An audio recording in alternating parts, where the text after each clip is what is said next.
Question है number analogy का। यहाँ पर जो संबंध 12 का 160 से होगा वही संबंध 9 का प्रश्न चिन्ह के स्थान पर आने वाली संख्या के साथ होगा। तो हमें सबसे पहले ये समझना है कि 12 का संबंध 160 से किस प्रकार है। तो यहाँ पर अगर हम 12 का वर्ग करें और प्लस यहाँ पर हम 16 करें, क्योंकि 16 तो हमें यहाँ पर जोड़ना ही होगा, जभी तो 160 आ पाएगा ना, क्योंकि 12 का वर्ग तो यहाँ पर 144 ही होगा और 144 में जब हम 16 जोड़ेंगे ना तो ही यहाँ पर 160 आएगा और हमें 12 से 160 ही लेकर आना था। अब यही पैटर्न हम 9 में लगा देते हैं। तो देखिए हमें 9 का वर्ग तो करना ही होगा जैसा कि 12 का वर्ग किया है। फिर यहाँ पर हमने प्लस 16 किया है तो यहाँ पर भी हम प्लस 16 ही करेंगे। तो 9 का वर्ग आएगा 81 और 81 में अगर हम 16 जोड़ते हैं ना तो कितना आएगा, यहाँ पर 97 आएगा। अब आप देख लीजिए कि यहाँ पर ऑप्शन में 97 है ही नहीं, तो ये तरीका यहाँ पर सही नहीं है। हमें किसी और तरीके से प्रश्न हल करना है। तो आइए अब हम देखते हैं कि कौन सा तरीका यहाँ पर लग सकता है। आपको स्वयं भी इस प्रश्न को हल करके देखना है, उसके बाद ही आपको वीडियो में सॉल्यूशन देखना है। तो यहाँ पर अब आप देखिए कि 12 से अगर 160 प्राप्त करना है तो यहाँ पर कई तरीके हो सकते हैं। अगर हम 12 से 160 प्राप्त करें तो 12 से 160 प्राप्त करने के कई तरीके हो सकते हैं।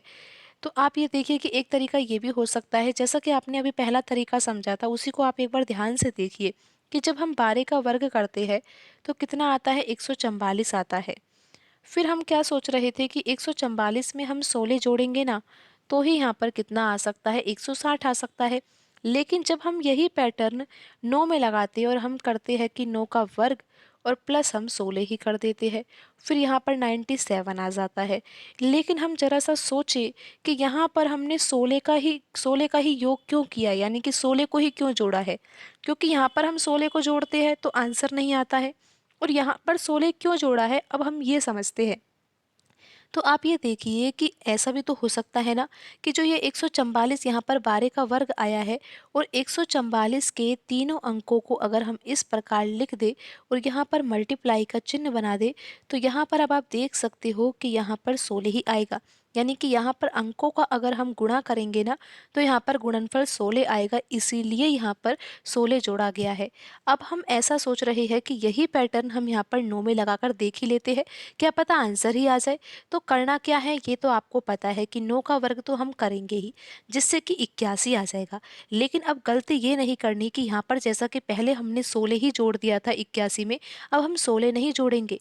हम क्या जोड़ेंगे, आपको करना क्या है, 81 के दोनों अंकों का आपको गुणा करना है और जब गुणा करेंगे तो यहाँ पर 8 आ जाता है। तो इसी 8 को ही तो आपको जोड़ना है किसमें, 81 में। और 81 में जब हम 8 जोड़ेंगे ना तो आंसर आ जाएगा यहाँ पर 89। और आप देख लीजिए कि यहाँ पर ऑप्शन बी में लिखी हुई संख्या 89 ही है, तो यही सही आंसर यहाँ पर होगा।